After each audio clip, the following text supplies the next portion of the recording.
ಇಲ್ಲ ಇಲ್ಲ, ಪಕ್ಷ ಇದರಲ್ಲಿ ಯಾವುದೇ ರೀತಿಯ ಇನ್ವಾಲ್ವ್ಮೆಂಟ್ ಇಲ್ಲ. ಯಾರ ಹೆಸರುಗಳನ್ನು ಯಾವುದೇ ಪಕ್ಷದ ನಾಯಕರುಗಳಾಗಲಿ ಅಥವಾ KPCC ಅಧ್ಯಕ್ಷರ ಕಡೆಯಿಂದ ಆಗಲಿ ಅಥವಾ ಹಿರಿಯ ನಾಯಕರುಗಳ ಕಡೆಯಿಂದ ಆಗಲಿ ಯಾರ ಕಡೆಯಿಂದನೂ ಇಂಥವ್ರು ಅಂತೇಳಿ ಯಾರನ್ನೂ ಸೂಚನೆ ಮಾಡೋದಿಲ್ಲ. ಸೊ ಯಾರು ಬೇಕಾದ್ರೂ, ಯಾರು ಆಸಕ್ತರಿದ್ದಾರೆ, ಕಾರ್ಯಕರ್ತರಿಗೆ ಹತ್ತಿರವಾಗಿದ್ದಾರೆ, ಕಾರ್ಯಕರ್ತರಿಗೆ ಹೆಚ್ಚು ವಿಶ್ವಾಸದಿಂದ ತೆಗೆದುಕೊಂಡು ಹೋಗುವಂಥ ಸಂಘಟನಾ ಶಕ್ತಿ ಇದೆ, ಅಂಥವರು ಮುಂದೆ ಬರ್ಬೋದು. ಅಂಥವರನ್ನ ನೇಮಿಸ್ತಕ್ಕಂಥ ಅಧಿಕಾರ ಕಾರ್ಯಕರ್ತರಿಗೆ.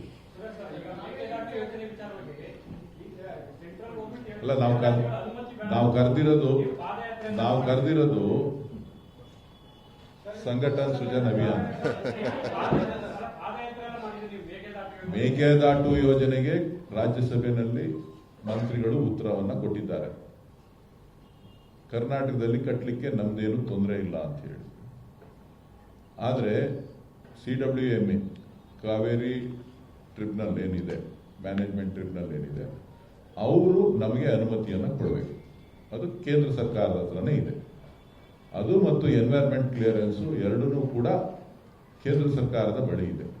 ಅದೆರಡೂ ಕೊಟ್ಟರೆ ಕರ್ನಾಟಕ ಸರ್ಕಾರ ಮೇಕೆದಾಟು ನಮ್ಮ ನೀರು ನಮ್ಮ ಹಕ್ಕು, ಇವತ್ತು ಕೂಡ ನಾವು ಬದ್ಧವಾಗಿದ್ದೇವೆ.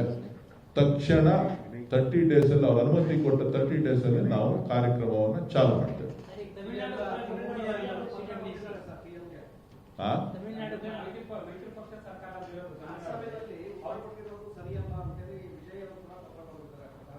ಕರೆಕ್ಟು.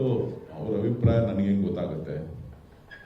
ಅವರವರ ವೈಯಕ್ತಿಕ ಅಭಿಪ್ರಾಯಗಳನ್ನು ತಿಳಿಸಿದ್ದಾರೆ. ರಾಜ್ಯಸಭೆಯಲ್ಲಿ ಸಂಬಂಧಪಟ್ಟಂತೆ ಸ್ಪಷ್ಟವಾಗಿ ಮಾನ್ಯ ಮಂತ್ರಿಗಳು ಉತ್ತರವನ್ನು ನೀಡಿದ್ದಾರೆ. ಕರ್ನಾಟಕದವರು ಸುಪ್ರೀಂ ಕೋರ್ಟ್ ಆದೇಶದ ಪ್ರಕಾರ ಮೇಕೆದಾಟನ್ನು ಕಟ್ಟಬಹುದು ಅಂತ. ಅದಕ್ಕೋಸ್ಕರನೇ ಮಾನ್ಯ ಮುಖ್ಯಮಂತ್ರಿಗಳು, ನೀರಾವರಿ ಸಚಿವರು ಆಗಿಂದಾಗೆ ನಮ್ಗೆ ಅವಕಾಶ ಕೊಡಿ ಅಂತ ಹೇಳಿ ಕೇಂದ್ರದ ಮುಂದೆ ಒತ್ತಡವನ್ನು ಹಾಕ್ತಾ ಇರ್ತಕ್ಕಂಥದ್ದು.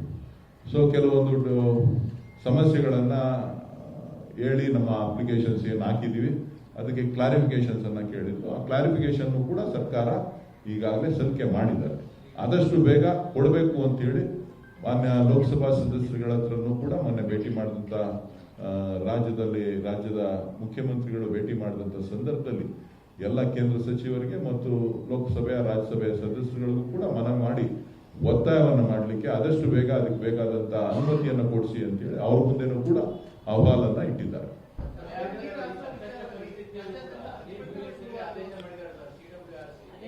ಇದು ಲೀಗಲ್ ಎಕ್ಸ್ಪರ್ಟ್ಸ್ ಜೊತೆ ಮಾತಾಡಿ ಮುಖ್ಯಮಂತ್ರಿಗಳು, ಸರ್ಕಾರ, ನೀರಾವರಿ ಸಚಿವರು ತೀರ್ಮಾನ ಮಾಡ್ತಾರೆ.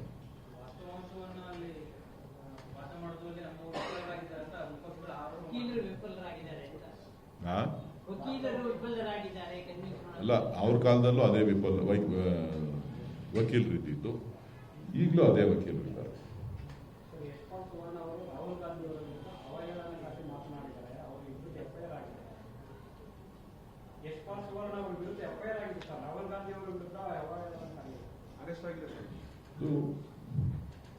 ಇನ್ನೊಬ್ಬರನ್ನ ಕೀಳಾಗಿ ಮಾತಾಡಿದಾಗ ಅದು ನಡೀತಕ್ಕಂಥ ಪ್ರಕ್ರಿಯೆ ಕಾನೂನಿನಲ್ಲಿ ಮಾಡ್ತಕ್ಕಂಥದ್ದು. ಇನ್ನೊಬ್ಬರನ್ನ ಅವಹೇಳನಕಾರಿ ಮಾತನಾಡ್ತಕ್ಕಂಥದ್ದು ಅಪರಾಧ ಅಂತಕ್ಕಂಥದ್ದು ಪ್ರತಿಯೊಬ್ಬರಿಗೂ ಕೂಡ ಗೊತ್ತಾಗಬೇಕು.